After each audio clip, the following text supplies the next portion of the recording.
donate. Live from our nation's capital, it's the Inside Scoop with Mark Levine.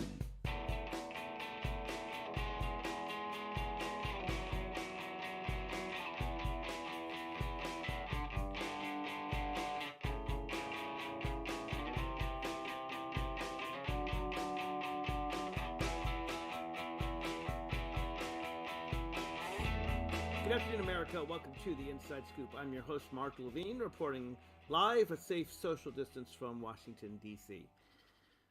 This week, we saw the sham of the Senate Judiciary Committee hearings on Amy Coney Barrett. And that's not me calling it a sham, although I agree. It's Senator Amy Klobuchar who made clear that this was all just a farce.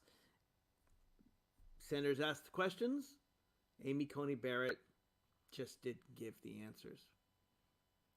You know, why can't we take away people's civil rights and liberties and freedom with more of a smile? That's what I was thinking as I was watching the hearings. You know, when you think about, Nazi Germany, you think about concentration camps and Kristallnacht and beating up people in the streets. It's just not very pleasant to think about. That's not, of course, the way it was sold. It was sold in Germany with the beauty of the Aryan race and all these blonde-haired people singing tributes to the Fuhrer and marching in the street with Hitler Youth. But one of the things that George Orwell taught us in 1948, in a book where he switched the two digits and called it 1984, is that you can have fascism with a smile. You can teach people to love Big Brother, love their dictator. And why do we have to be so harsh when we're taking away people's civil rights? You may think that's a harsh analogy when it comes to Amy Coney Barrett. And yet when we hear how she feels about women's right to control their own body, about gay people's right to get married, about the right to free elections, the right of the president to be held under the law, the right to make sure that, justices don't put their finger on the scale to favor a certain president. Well, we didn't get any answers. Amy Coney Barrett admitted that all those things were quite possible. Yeah, she might overturn Roe v. Wade. Yeah, she might forcibly divorce hundreds of thousands of gay couples, millions really. Maybe she would postpone our elections. Maybe she would let the president pardon himself for crimes. Maybe. She's not going to tell us. Want to play guess what the jurist will say? That's the game, folks. That's how it's played these days. She's required to tell the truth under oath, so she just won't answer the questions. And that way, I guess she's very similar to Mike Pence and to Donald Trump. But she seems so nice. And oh, look at all her children. She must be a lovely mother. She probably is. She probably is. How many times did we see Amy Coney Barrett's children and hear what a good mother she was? Well, to answer that question, I want to ask you, how many children did Justice Antonin Scalia have? How many? Was he a good dad? What you guess? 1, 2, 3? Catholic family. 4, 5? Scalia had 9 children. I didn't see them out trotted before the cameras. I didn't see praise for what a good dad he was. And again, he may have been a fine dad. But why are we talking about her children so much? Could it be because she doesn't want to talk about her jurisprudence?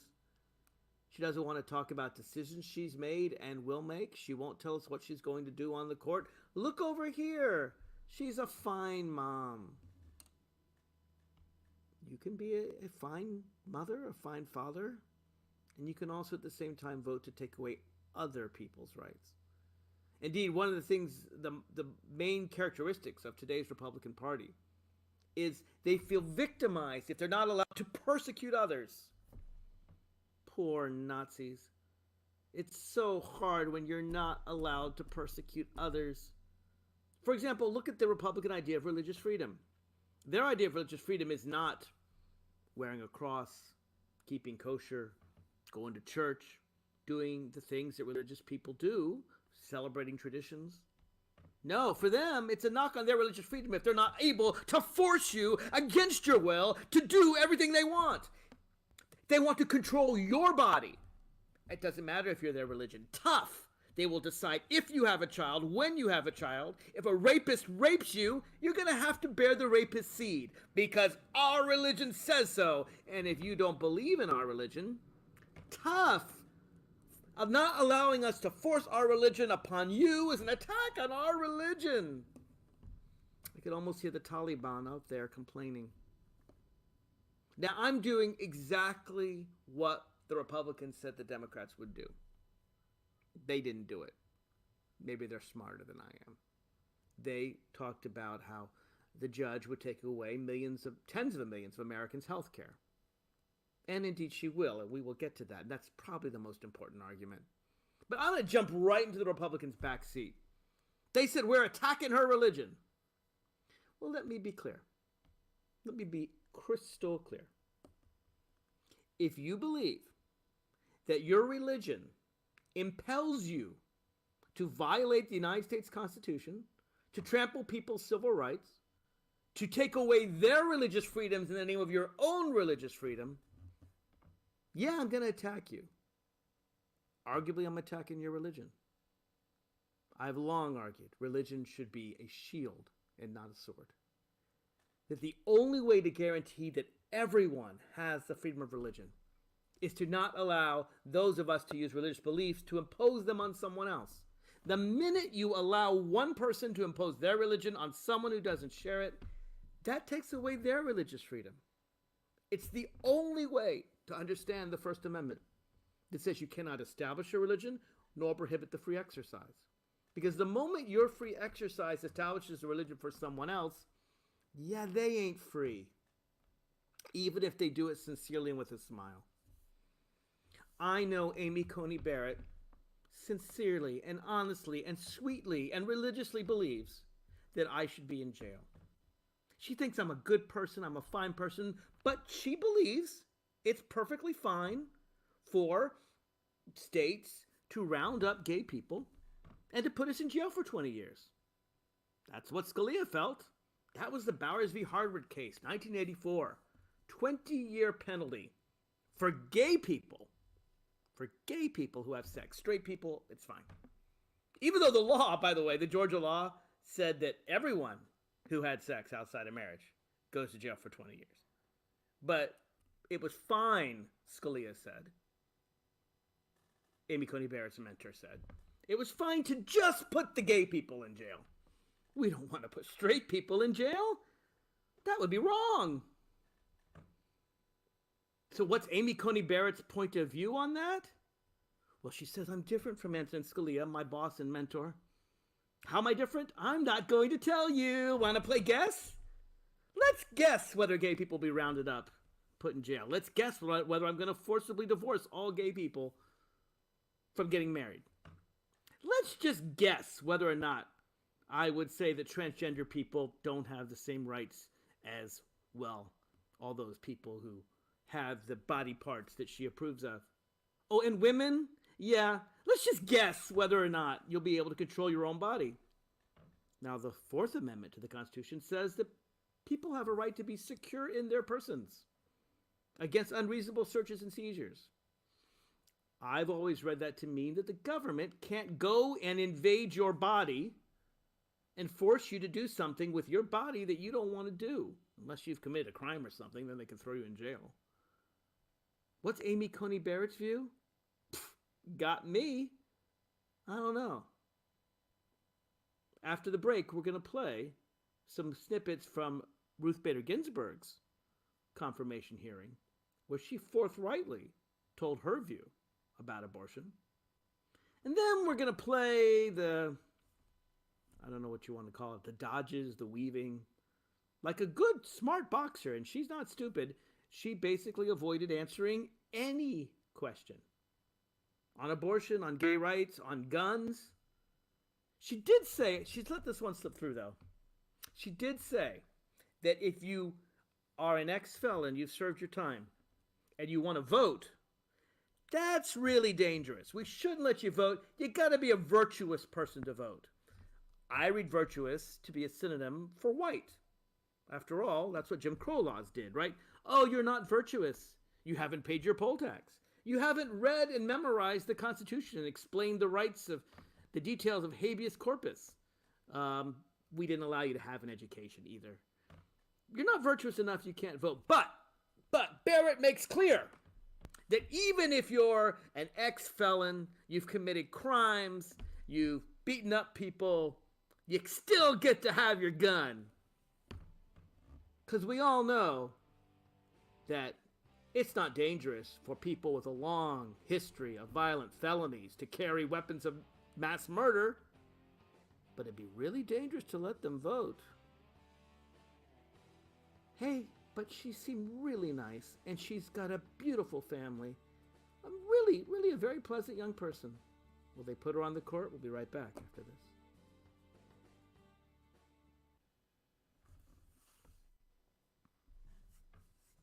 If you're worried your friend may be struggling, remember, you don't have to be there to be there.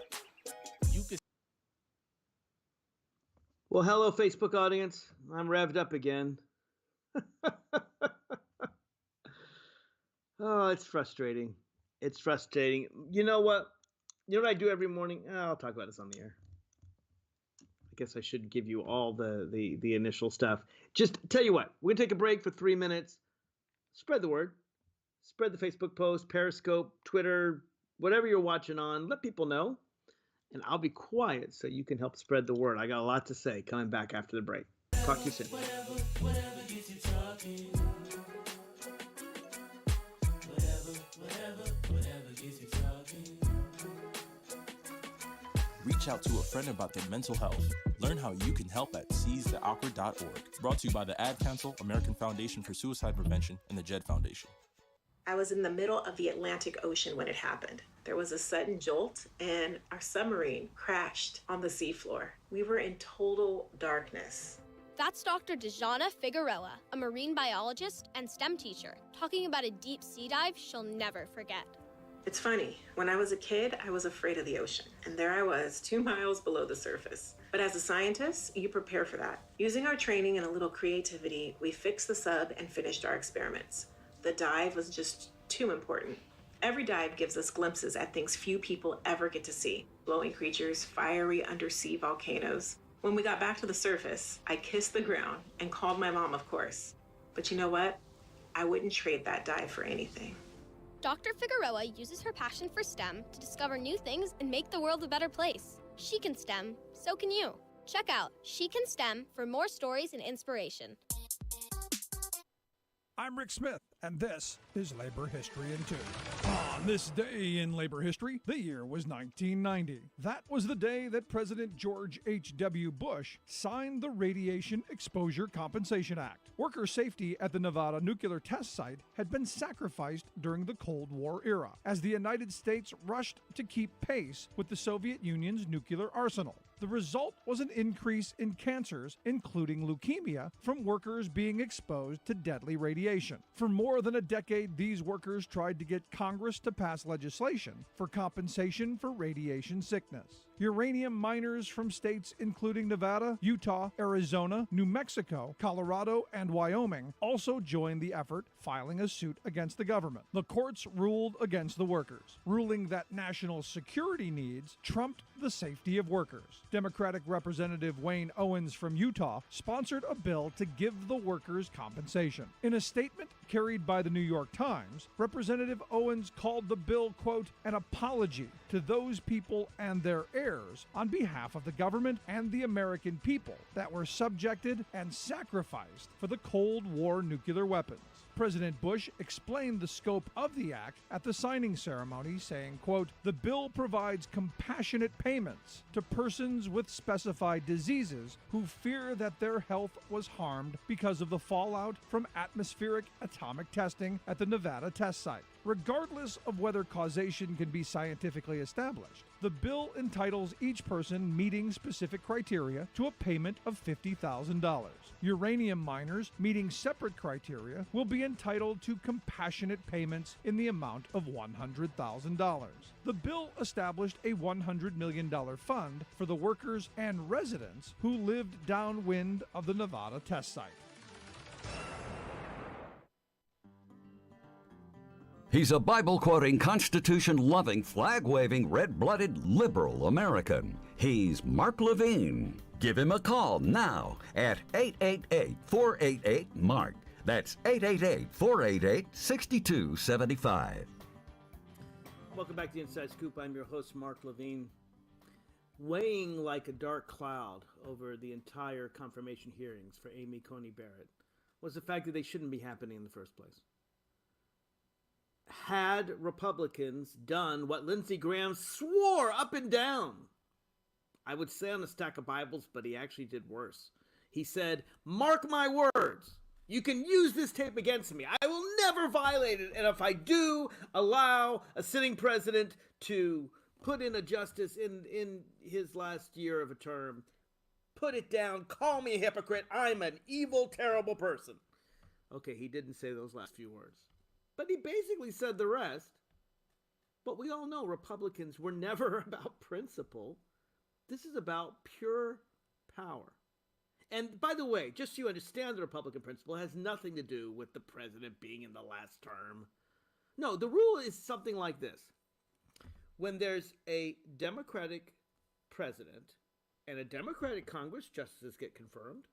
When there's a Republican president and a Republican Congress, justices get confirmed. Senate justices get confirmed. When there is a Republican president and a Democratic Senate, judges get confirmed. I mean, the Democratic Senate approved Reagan's justices and Bush's and Eisenhower, Nixon, you name your Republican president. The Democratic Senate's approved their judges. But when there's a Republican president, when there is a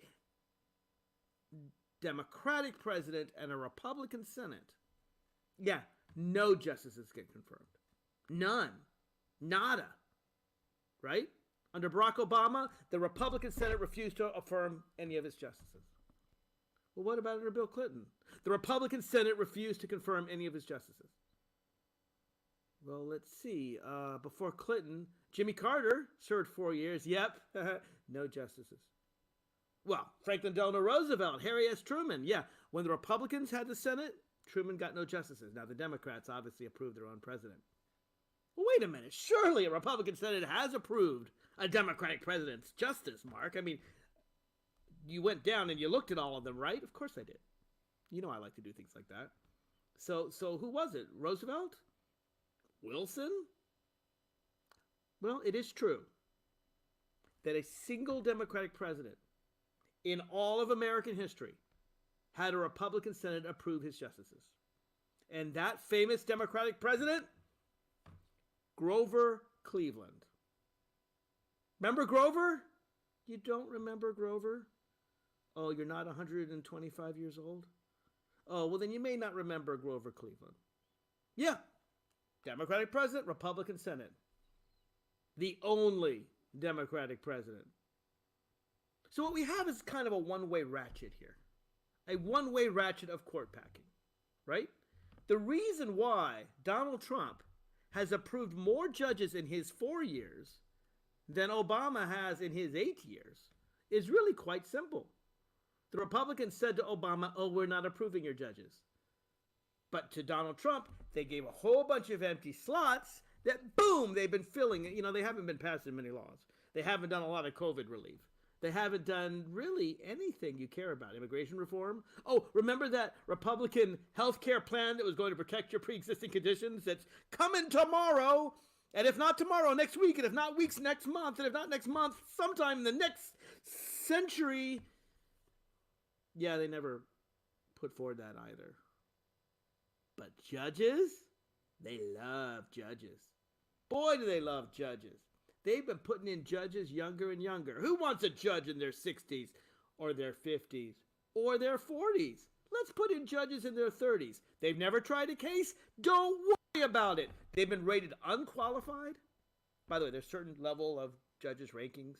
There's There's very well qualified, and then there's qualified, and then there's like the F minus, not qualified, where the Bar Association says this person shouldn't be a judge anywhere. They shouldn't be some state district court judge. They certainly shouldn't be a federal court judge. These people have no idea what the law is. Yeah, those people. Dozen of those. Mitch McConnell's good with his judges. That they've done. We are facing the greatest court packing right now by Republicans in the history of the United States. So, yeah, a lot of attention over Merrick Garland. But Merrick Garland was just the tip of the iceberg. The hypocrisy is just the tip of the iceberg. I remember when there were Democratic presidents and Republican Senate, and they said, now wait, you got to have a filibuster. Oh, and you got to have this blue slip. What's the blue slip? That's not in the Constitution. The blue slip that says if either one of the senators' home state, if either one of the judges, the presenting nominees, home state senators, says we don't want this judge, they pull a blue slip. They can't get on the bench. There are 100 ways to stop Democratic judges from getting on the bench. Wow, they funnel them all in. Have you heard of the Federalist Society? I remember at Yale Law School, they were starting way back then, back in the 90s, to get those conservative judges on the bench, get them young, get them solidly conservative, and make sure that they care more about forcing their views on the country than, well, the law, the Constitution. One of the things I think that galls me the most, I use a Yiddish word here, it's the chutzpah, the audacity of these conservative judges saying, oh, we don't put our opinions on the bench. We just follow according to the law. Yeah, right. Yeah, right. We just do what the law says. Do you now? Do you now? Second Amendment. A well-regulated militia being necessary to the security of a free state, the right of the people to keep and bear arms shall not be infringed. Oh, Mark, we don't follow half of that amendment. The founders, they were drunk on mead at the time. They didn't mean that we should have a well-regulated militia necessary to secure a free state for those keeping and bearing arms. They didn't mean that at all. They put it in there because, like I said, maybe they were high. I am proudly a textualist. I always have been. I was that way in law school. That was my nickname by my professors. Ask the textualist what he says. I believe words matter. Heck, what's the point of revering a Constitution of the United States or writing any laws if the words don't matter? If judges can do whatever they want? So yes, I believe the first half of the Second Amendment matters. Of course I do. And you know what also I believe? Call me crazy now, but the 14th Amendment, which says that all persons born or naturalized in the United States are citizens of the United States, I think it means that you have to be born or naturalized to be a citizen of the United States. You got to be born here. Sorry, fetuses. Sorry, sperm and egg. You haven't been born. Or you've got to be naturalized. You've got to go through the citizenship ceremony. Because that's what the Constitution says. If you don't like it, change it. And you know what the 14th Amendment doesn't mention? It doesn't mention corporations. Corporations are nowhere in the Constitution. How are corporations persons? When you say, I saw 3 persons the other day, did you mean corporations? I got a lot more to say. We'll be right back after this. Hey, Dad, how do airplanes fly? What's in this box?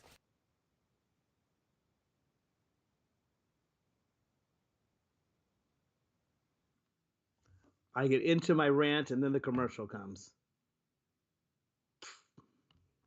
I still got a lot more. I got clips to play for you of Ruth Bader Ginsburg and Amy Coney Barrett. I've got more of her non-answers.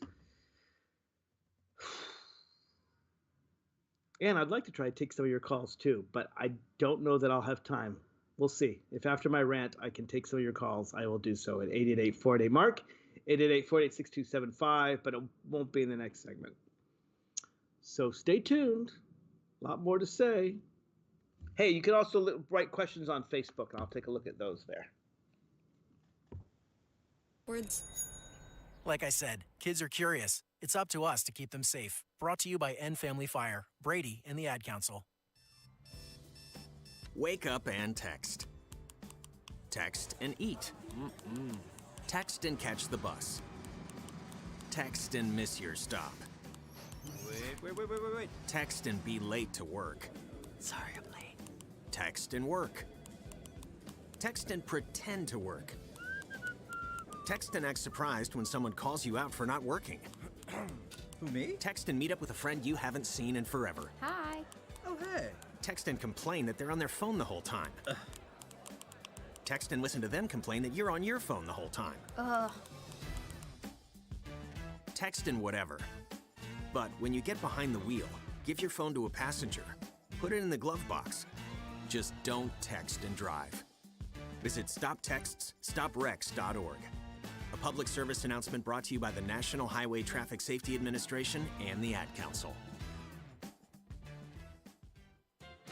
If you're a rich Republican who's been in the U.S. House so long and done so little that you're essentially seen as a piece of congressional furniture, what do you do when faced back home with a popular, well-organized grassroots opponent who's about to overtake you? How about unleashing your inner racist to assail your challenger as a demonic civil liberties zealot who will let hordes of black, Latino, and other criminal elements rampage through white neighborhoods? Endangered Republican incumbents across the country are resorting to this shameful Jim Crow political tactic in a panicky effort to deflect attention from their own do-nothing records. Take longtime Texas Congressman Michael McCall, who's used to strolling to victory. But oops, in September, with only weeks to go in his re-election race, he found himself in a dead heat with Democrat Mike Siegel, a former school teacher with a progressive populist program of Medicare for all, worker and environmental protections, human rights over corporate greed, etc. Siegel has forged a surging and enthusiastic movement for change. So here comes McCall with a last-minute down-and-dirty $1-million TV blitz, howling that Siegel is a crazed criminal justice radical who'll shut down the police and empty the prisons. McCall himself doesn't appear in this ludicrous dog whistle piece of racist fabrication. Instead, he's put up a white Republican constable wearing his official uniform on camera to do the dirty work. The partisan constable cartoonishly tries to gin up voter fear. "Take it from me," he dramatically intones, "Mike Siegel is a threat to your family." This is Jim Hightower saying, problem is, McCall's gun-toting goofball of a frontman is a notorious right-wing race baiter. But he's just the dummy. McCall is the despicable ventriloquist, mouthing fear and hate in a pathetic attempt to save his worthless political hide. He's a Fulbright scholar and he speaks French, but he couldn't tell you who won the Super Bowl. It's Mark Levine. Give him a call now at 888-488-MARK. That's 888-488-6275. Welcome back to the Inside Scoop. I'm your host, Mark Levine. So much to talk about, so little time. You know, I feel like America is descending into the depths further and further and further every day. We have our president, Patient Zero, Mr. Super Spreader, going out and actively infecting his people. Does he? You know, he doesn't want to do mail-in voting either. Maybe he thinks they'll live just long enough to cast the ballot and then die. I don't really know. Actively fighting science, actively working to find dirt on his political opponents that just doesn't exist. In fact, his attempt to prosecute Obama and Hillary just fell through quietly. Doesn't disclose his taxes, and then the taxes turn out that after making what he claims were hundreds of millions of dollars, he paid $750 on his taxes. Meanwhile, his wife is saying F, four-letter word, Christmas. Yeah. Can you imagine if a Democrat did that, what Fox would say? But you know what? There's no time for that, because we got to push people on the Supreme Court, and this is this really nice-looking 38-year-old, very pleasant, demeanored, smart woman. And sure, Sure, she's going to force women to have back alley ballots, and of course she's going to imprison gay people, and she's not going to let you vote, and she's going to make sure that black people can't vote, but she's not going to tell you whether she will or she won't, because that would make you upset. I want you to compare Amy Coney Barrett's evasion of questions, and we're going to play a bunch of those shortly, with Ruth Bader Ginsburg's very forthright description of her feelings on a woman's right to choose whether or not to have an abortion. And there's a little bit of music in the background that's kind of a snazzy deal that somebody put together. But hey, it's deserved. This is a notorious RBG. Let's hear how she forthrightly responded when she was asked these very difficult questions. Government shall not make my decisions for me. I shall make as an individual, uninhibited, uncontrolled by my government, the decisions that affect my life's course. It's her right to decide either way. Her right to decide whether or not to bear a child. This is something central to a woman's life, to her dignity. It's a decision that she must make.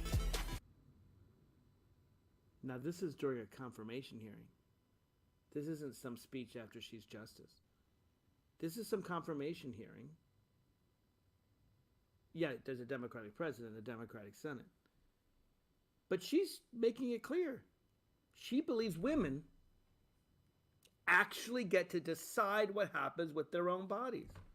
That's right. I want you to think about what a radical idea this is, that women get to do with their bodies what they want to do, and don't believe that a bunch of old men in the government should be able to tell them what to do with their bodies. Radical, I know, particularly if you believe in the subservience of women to men. But for, I think, most of us, it seems kind of obvious. But whatever it is, whatever you're feeling on abortion, just judge, then justice, Ruth Bader Ginsburg was very clear, very open on exactly what she believed in, where she stood. May she rest in peace. Remember, her last fervent wish, her most fervent wish, was that the next president, the one elected by the American people, choose the next Supreme Court justice. Well, let's hear from the woman who would stomp on that wish. The woman who wants to grab the seat quickly before Trump gets in office so that she can bend the election. Oh, you think that's extreme? Oh, she didn't say that? Well, she didn't deny it either. Let's go through some of the things she said. Let's start with the question of abortion. You just can't just wake up one day and say, I have an agenda, I like guns, I hate guns, I like abortion, I hate abortion, and walk in like a royal queen and impose, their will on the world. You have to wait for cases and controversies, which is the language of the Constitution, to wind their way through the process. So that's the standard line, right? Oh, boy, she's not coming in like a wandering queen. You get abortion and you can't, and you're white, so you get to vote, and you're black, so you don't, and you're white, you get criminal justice, and you're transgender, so you get beaten up by police. Well, she says, I gotta wait for people to bring it to me. Senator Sheldon Whitehouse pointed out she had a whole stable of people waiting to bring her cases and controversies. The Federal Society was looking for the cases. Here you go, silver platter. Hobby Lobby doesn't want to allow gay people to shop in their stores. Fine. Another group doesn't want to allow women to have health care. You work for the company, but you're a woman. No health care for you. Yeah, they're ready to bring these cases. Don't be so modest. Unelected, lifetime appointee who could live for another 60 years and be on the court. Don't be so modest here about your powers. And please don't pretend that you have no views. Unlike Ruth Bader Ginsburg, who is very clear her point of view on abortion, Clarence Thomas, when asked about abortion, said, abortion? What's that? No, I have no views. I've never thought about it in my entire life. Really? Really? You're applying to be on the Supreme Court and you've never thought about a right to choose about an abortion? That's weird because, I don't know, 200, 300 million Americans have a position on abortion, but you, the person who would decide, have none whatsoever? You expect us to believe that under oath, Clarence Thomas? Well, Amy Coney Barrett was not so dumb as to claim that she had no position. What she said is, I'm not going to tell you my position. Senator, I completely understand why you are asking the question, but again, I can't pre-commit or say, yes, I'm going in with some agenda, because I'm not. I don't have any agenda. I have no agenda to try to overrule Casey. I have an agenda to stick to the rule of law and decide cases as they come. I have no agenda. None. But I'll tell you this. Some Supreme Court decisions are super precedent. Super precedent. Brown versus Board of Education. Super precedent. No one's complaining about it. I won't overturn it. Roe v. Wade? Yeah, no. Not super precedent. Yeah, I'm ready to overturn Roe v. Wade. Sorry. Voting Rights Act? Yeah, forget it. Been around for 60 years, ended Jim Crow, but maybe we should bring Jim Crow back. People are discussing this. Yeah, no precedent there. Affordable Care Act? Tens of millions of Americans have health care and have it only because of this law, which required a rare historical moment when Democrats actually had 60 votes in the Senate to overcome a Republican filibuster in the few short months between electing Al Franken at the time, electing the 60th senator, and before Ted Kennedy died. In that tiny window, we shoved the Affordable Care Act. Yeah, I'm not going to talk about that. I will tell you I wrote an article, which she can't deny, where she condemned the opinion of the Chief Justice of the Supreme Court, conservative Republican John Roberts, for allowing the people to decide their own, through their representatives, on whether or not to have health care. She condemned that opinion, considered it implausible. Okay, she has the right to her opinion, and we have the right to say that folks like her shouldn't be on the court. Personally, I was quite distressed by her view about whether or not gay people should be able to get married. Dianne Feinstein, whom she was speaking. Oh, wait, that's this one. Senator Feinstein, as I said to Senator Graham at the outset, if I were confirmed, you would be getting Justice Barrett, not Justice Scalia. So I don't think that anybody should assume that just because Justice Scalia decided a decision a certain way, that I would too. On the Okay, that's actually not the clip I was looking for. But I'll tell you what she said. I remember it. She said, hey, marriage, whether or not gay people, I don't know if marriage is a fundamental right. Yeah, I love my husband. I love my 7 kids. But should I allow a gay American to have the same freedoms that I, a straight American, have? Should I allow gay people to be first-class citizens? I don't know. While I won't impose my religion on anyone, my religion doesn't think so, and my mentor didn't think so. My mentor, Scalia, thought we could jail gay people. What do I think? I'm not telling you. Nice try. You almost got me to answer a question. I'm not going to tell you. You'll find out. Confirm me, and then if a bunch of people go to prison, well, that's my choice. But I don't have an agenda. I don't have an agenda. After the break, she's asked questions about whether or not she's going to help her mentor, Donald Trump, the guy who appointed her. The guy that said, we got to get her in place because we're not going to count the votes. We're going to send it all to the Supreme Court and make them decide. Let's talk about how she didn't respond to those questions after the break. America, your children have an amazing superpower. They can help save lives.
app. You can also listen to our episodes at www.heal-ca.org. This podcast is powered by Heal California, a nonprofit that uplifts the voices of those fighting for healthcare reform around the country.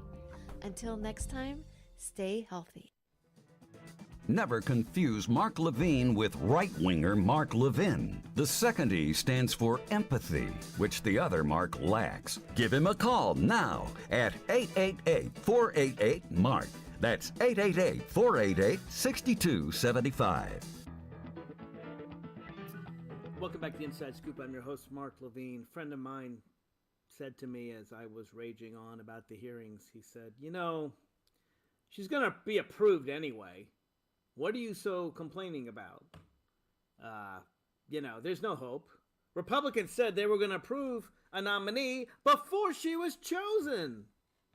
It doesn't matter who she is or what she says. This is a waste of your time. Just accept it. Well, he had a point. The best way to fight this will not be now. The best way to fight it will be for all of you to go and vote and elect a new president, and then to expand the Supreme Court and other courts throughout America to undo the massive conservative court packing, unprecedented court packing. Donald Trump, in one term, his first term, is having 3 justices appointed. Think about that. Barack Obama got 3 justices in 2 terms. Or no, you know what? I think he only got 2. I went through the list. I don't have it in front of me now, but I went back and I checked each of the judges.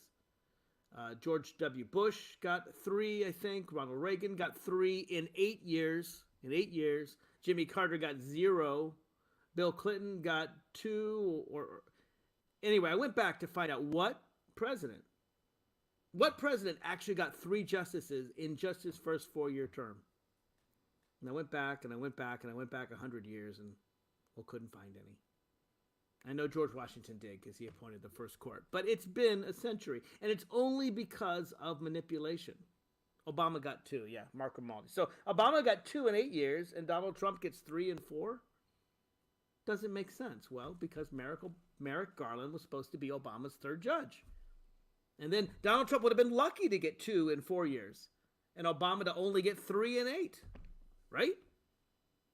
So they've been playing with this, and we do have to expand the court.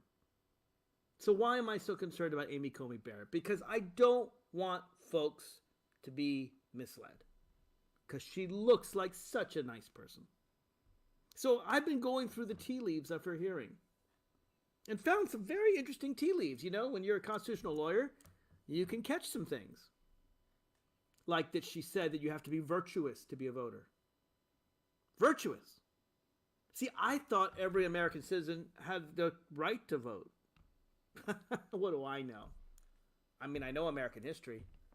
I know that we had poll taxes where you had to pay money in order to vote. And they didn't apply to white people because white people had grandfather clauses. And their grandfathers were citizens, so they were citizens. But black people had to pay that poll tax. Now, you might say, well, Mark, we ended poll taxes in the 60s. There's a constitutional amendment specifically banning poll taxes. 2/3 of both houses of Congress, 3/4 of the states. That's in the Constitution. That's as good as gold. Except Florida just imposed a poll tax. And it was upheld by Trump judges. But according to Amy Coney Barrett, you're not virtuous enough. Virtuous. Are you not virtuous enough if you can't pass the literacy test? Or count how many jelly beans are in a jar? Or are too scared to get out of your car just because there's a menacing-looking white man with an AK-47 across his chest? And a Protect the Vote sticker? Oh, but to be fair, you don't have to be virtuous to own a gun. Right? Guns are rights. Voting is a privilege. Everybody, mass murder, everybody should have the right to kill and commit, massive violence. Sure, mayhem is protected. I don't know how that's a well-regulated militia, but the Supreme Court ignores the first half of the Second Amendment. So get your gun, but don't try to vote. I mean, voting rights are essential. They're closing down polling places all over. It's a battle. In Virginia, we have expanded the right to early vote. Many states have done that. And now Republicans are doing their best. No, don't let them vote by mail. Don't let them vote without absentee witness. Make sure their forms are filed in triplicate. In Pennsylvania, if you don't put the envelope with your vote in it, inside, it's sealed inside another envelope that's sealed, you lose your right to vote. Well, but you don't have to pass the test to get a gun. Yeah. Because again, voting is dangerous. AK-47s, any child can play with those. That's what she said. You got to read between the lines. She said that criminals can get those guns, but ex-criminals who served their time, well, they got to be virtuous in order to vote. The Republicans actually tried to give her some really easy questions. They said, hey, what are the freedoms of the First Amendment, right? And she said, well, there's speech and religion and press and assembly. Wait, what's the fifth? This was a question by Ben Sass. This was an easy question. She couldn't remember the fifth. The fifth freedom, dear Judge Barrett, is the freedom to petition your government for a redress of grievances, the right to protest. What the people were doing outside the White House on the day Donald Trump unleashed violence on innocent, peaceful protesters, shooting them with rubber bullets, blinding them, using tear gas, weapons of war that are banned in war because they're chemical weapons that aren't allowed in wartime. Donald Trump used them against peaceful protesters. Yeah, she couldn't remember the right to protest. That didn't come to mind. She also talked about Scalia when she first met Scalia, and he asked her about the freedom of religion. And she said, and this is a quote, a really interesting quote. She said, I had difficulty in my job interview, she said, with Justice Scalia. He asked what area of court's precedent I thought needed to be better organized. And I said, well, the First Amendment. And I tried to explain the complicated way to balance the Establishment Clause and the Free Exercise Clause. And, well, she couldn't figure it out. Really? Really? She couldn't figure out how to let people practice their religion freely without establishing one? I always thought that was the easiest constitutional question of all. You practice your religion and you let me practice mine. Done. You don't let your religion control my life. I don't let my religion control your life. I want to keep kosher. Let me keep kosher. I want to restrict your eating habits. I can't do that. You want to wear a cross? Wear a cross. You want to force me to wear a cross against my will? You can't do that. You believe that blacks and whites shouldn't get married? You can have that belief, but you can't impose it on me if I want to marry a black person. And the same's true for same-sex marriage, right? You don't want to marry a gay person? Don't marry a gay person, but don't control my life. You don't believe a woman should have an abortion? Fine. Tell the woman, I don't think you should have an abortion. But don't forcibly control her body and force her to bear a rapist's child. It's really very easy to see how to apply this. I don't know what her standard is. I guess if you're a good religion, we can impose it on people. But if you're not, we can't. It's the unanswered questions that screamed loudly in my ears. Will you let the president pardon himself? I don't know. I'm not gonna, or if I did know, I'm not going to tell you. Will you intervene in an election of the American people to choose the president who specifically said, hey, I want you on the bench so that you can make me president again? I won't tell you. I'm not going to answer that question. She didn't answer practically any questions, but she did so with a very pleasant demeanor. Senator Josh Hawley, Republican of Missouri, he had a litmus test of another kind. He said, I will not vote for any justice who does not promise me, hands down, that she is going to overturn Roe v. Wade. She's going to force women to have back alley abortions. She's going to make sure that women have no control of their bodies because Josh Hawley believes that's under his control, not his wife's. Well, apparently, Amy Coney Barrett's non-answers were enough for him. He was persuaded that, yes, indeed, she would overturn Roe. So if he was persuaded, why shouldn't I? When she says she's not going to rule on the Affordable Care Act, and this is what Democrats smartly focused on, we know how she's going to rule. She said how she's going to rule.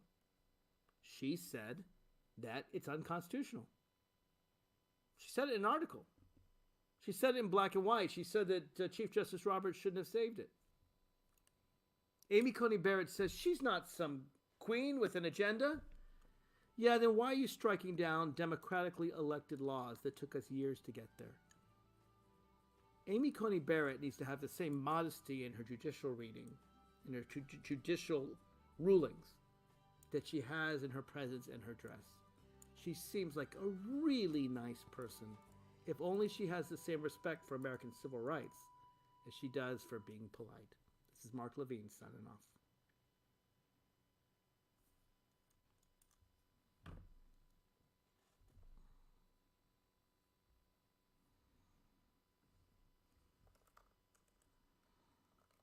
Mark, do you want to take Michael here?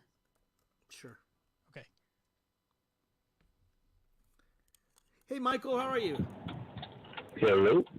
Hello, you're on the air. You're on the stream. You're actually on the post-show stream, but I did want to have a chance to give you a couple of minutes. Go ahead. Great. You know something? You remember the former mayor of New York City, the late Ed Koch? I do. There is a saying that he came up with when he was judge on the people. When someone else, a litigant, was pulling the same stuff as Amy Coney Barrett did. You actually answered the question by refusing to answer the question. By you refusing to answer the question, we know what the answer is because you're trying to duck and dodge the question, and you know full well the answer is incriminating. Yep. Yeah, but his exact words was that you already answered the question by refusing to answer the question. With that said, that she wants to keep playing this game and saying that I have no agenda, and she's not going to be,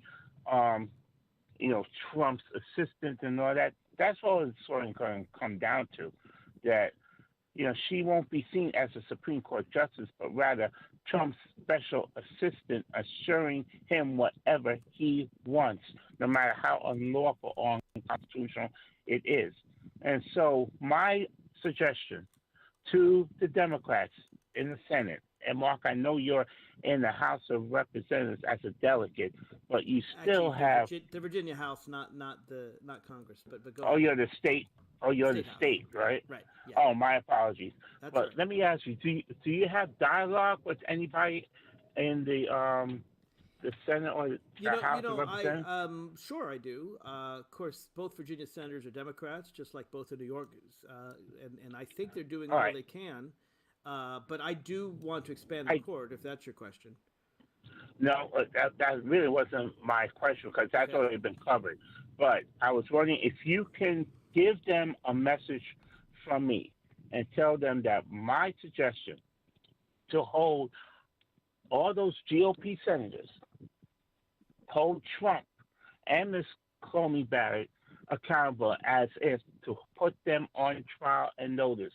And the way to do it, at the closing arguments or even any further questioning of Ms. Barrett, you air the tweets of Trump in regards to Ms. Barrett, as well as air the audio of his big mouth saying that we're taking the election to the Supreme Court, knowing full well he's going to lose.